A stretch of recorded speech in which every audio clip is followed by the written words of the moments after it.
So the first step with the bear cap with the rails mounted, as you see here, if you want to make a mark to locate the front and rear crossbars. So at the rear of the crossbar, or the rear of the rail here, you want to measure 4 inches and just make a small mark at 4 inches. That's from the end of the aluminum rail. So 4 inches from the rear and 8 3/4 from the front. You make those on the side of the rail that's toward the center of the cap, so you'll never see that little mark. Do that on all 4 corners.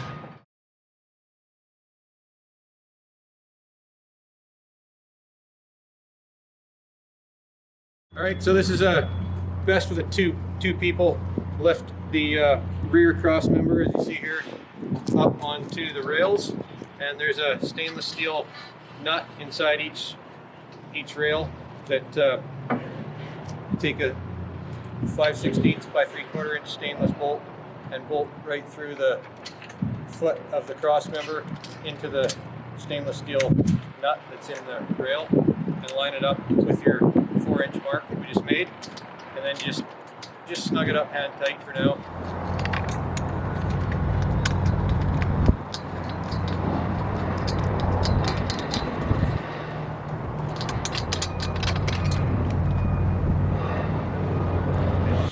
The next step is to install this drive shaft, or connecting rod as it's called, and it slides onto this shaft here on the outside of it.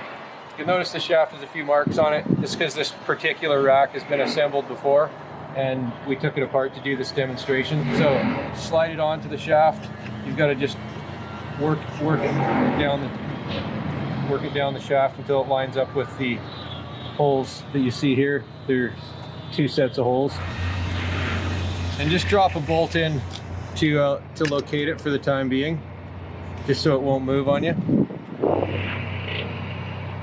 So the forward cross member, similar to the rear, except we need to slide it into that connecting bar, sort of like this one slid onto the rear. So work from this side and have somebody on the far side just taking the weight of the crossbar, because it needs to slide in all the way until this set of holes lines up, and so that the front of this crossbar is at the 8 3/4 mark that we made earlier. So at this point, I'm lined up with this mark, my holes line up here, and the far side also lines up with the 8 3/4 mark. All right, so now the cross member's in place and our drive shaft's in place, so we're gonna bolt this foot down. If the little nut in there doesn't totally align with the bolt you're trying to drop into it, you can use a small screwdriver just to give it a nudge and locate it to where it needs to be. And there you go, you'll find the center of it. Once again, snug it hand tight, and then drop the 2-inch stainless bolts into the 4 holes on the drive shaft, like so. 2 at the front, 2 at the rear. Secure them with the washers that have a rubber grommet on the washer to prevent water from entering, and a nylock nut on both of them.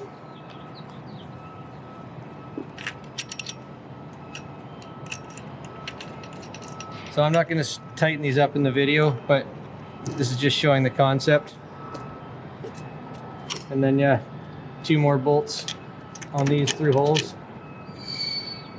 Sometimes you got to spin them to get them to go into the hole there. Using a ratchet end wrench helps,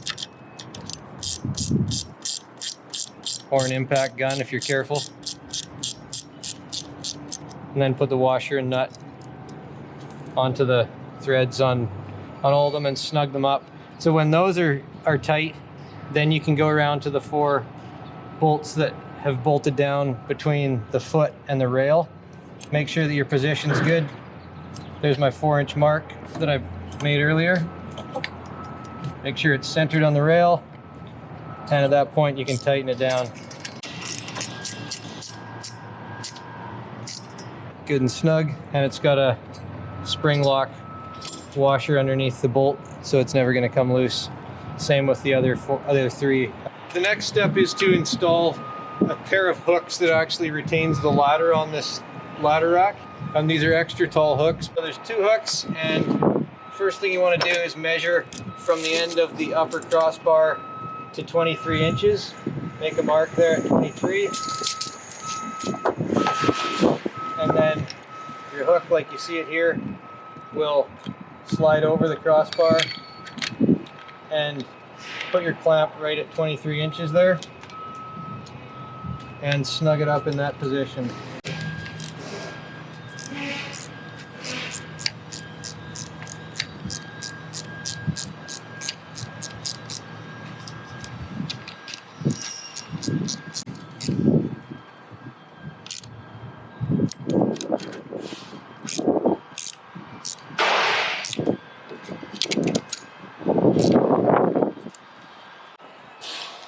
The other hook is a totally different hook, and it goes underneath this crossbar. So this little stainless part here, actually if you can see this up close, if this is underneath the crossbar, you'll see an angled portion. So line that up with the angle in this hook, get that in there, and then this little notch notches into the cross member, and you can slide it in just like that, and it'll stay under its own support, and then the bolt comes in from below into that little stainless steel part. I just want to show how the this side of this post will align with the inside of this hook, and what that's doing is making sure that it totally retains one whole rail of the ladder, so the ladder can never come out of this hook system. And once you've got it in that position, you can snug it up by hand and then tighten up that bolt, and then just double check that all your bolts 1, 2, and 3 are tight, and then those hooks are fully installed. And do the exact same process on the rear cross member as well. The same pair of hooks will be secured in the same position, 23 inches to this clamp, and then the outside of this post aligns with the edge of the hook, as you see here. So the ladder rack that is installed here, as you see it, is an earlier version than some of the ones that are going to be installed on these caps. The manufacturer of this ladder rack has actually upgraded the rack and changed it slightly from this design.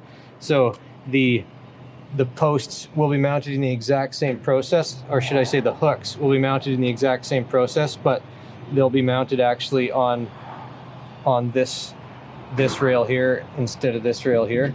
So the whole process applies, but the actual position of where it mounts may be slightly different.